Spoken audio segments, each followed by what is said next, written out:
misteriós on la història, la roca, l'aigua i la llum el converteixen en el punt de referència de les ofertes turístiques més importants d'Espanya.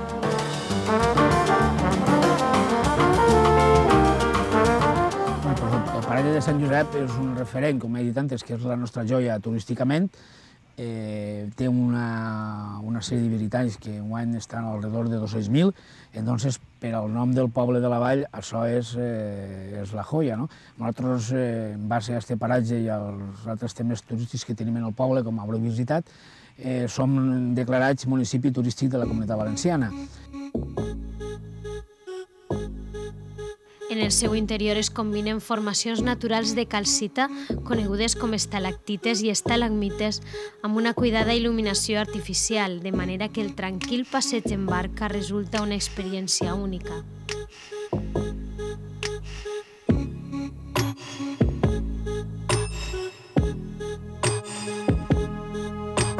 La visita de las grutas que consta con un paseo en barca y un paseo después a pie en el interior. La duración del recorrido son sobre unos 45 minutos en los cuales cualquier persona pues queda impactada por el interior, por las diferentes formas de la tierra que tiene en el interior, que es como un viaje al interior, digamos, de las entrañas de la tierra, donde cualquier persona se encuentra un poco, digamos, fuera de lo que conoce normalmente.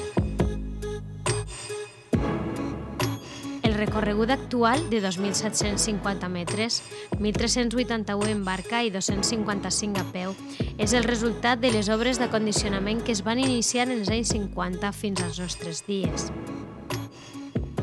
Però el riu continua a les entranyes de la terra, en un tram de 1.932 metres, inaccessible al públic, i és encara un misteri el final i l'origen de les aigües.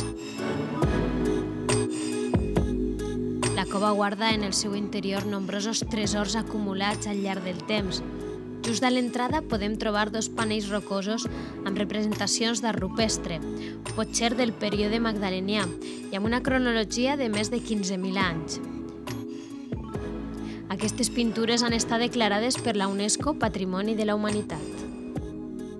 La cova de Sant Josep i el riu navegable que la travessa també ens ofereix altres atractius naturals. En el segle XVIII, Cabanilles, després de realitzar una visita a la cova, va descriure formacions vegetals molt poc freqüents, espècies d'insectes endèmiques i una geologia excepcional. Des de llavors, s'han realitzat nombrosos estudis d'aquests aspectes. La cova té, per tant, una fauna i flora adaptades a les condicions ambientals subterrànies. Una vegada embarcats, tot el recorregut riu amunt és impressionant. S'atravessen nombroses sales i estrets passadissos amb una gran varietat de formacions, les siluetes i ombres de les quals en fan recordar animals, grups de figures o simplement el treball geològic dels segles.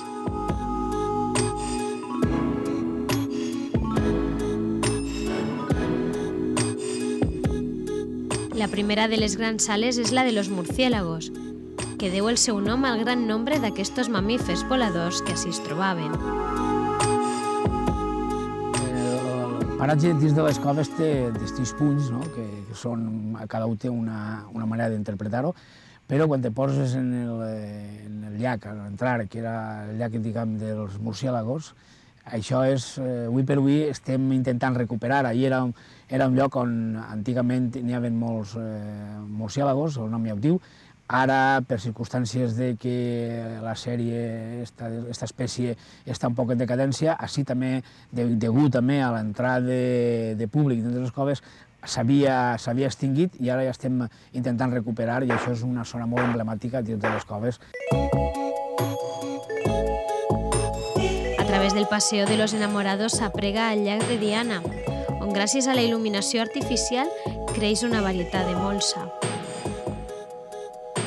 La Sala de la Moreneta ofereix un conjunt d'estalactites que han necessitat 30.000 anys per a tindre el tamany actual, a raó d'1 centímetre cada 100 anys. El lago azul és el més fondo de la gruta, amb una profunditat d'11 metres. La Galeria de los Sifones, de 60 metres, és el túnel artificial més llarg. En aquest lloc es poden admirar uns diminutis crustacis que només habiten en aquest ambient. Més endavant, platges de grava i angostos passos ens porten a un altre embarcador, des d'on s'efectua un tram a peu, on ens esperen altres curioses formes, com la cascada de la Flor.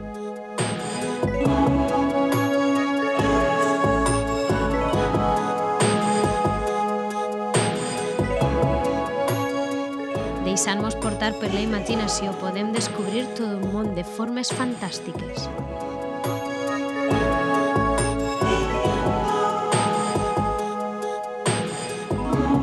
El tercer embarcador delimita el final del trajecte visitable. A partir d'aquest punt es torna a la barca que portarà de nou al punt de partida, amb la sensació d'haver realitzat un viatge a través del temps. En el camí de tornada s'atravessa la catedral, anomenada així per la seva altura de més de 12 metres, i podrem també contemplar noves formes com la medusa, única en Europa per la seva formació.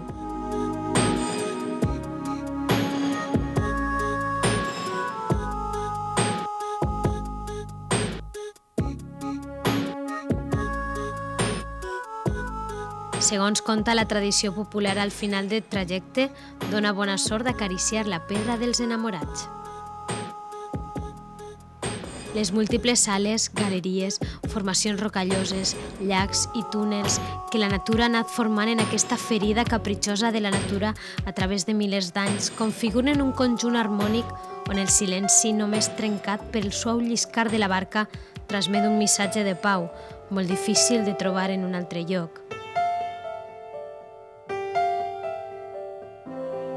Aquesta cova és, per tant, un paisatge en evolució, el ritme del qual és marcat pel lent goteig de l'aigua.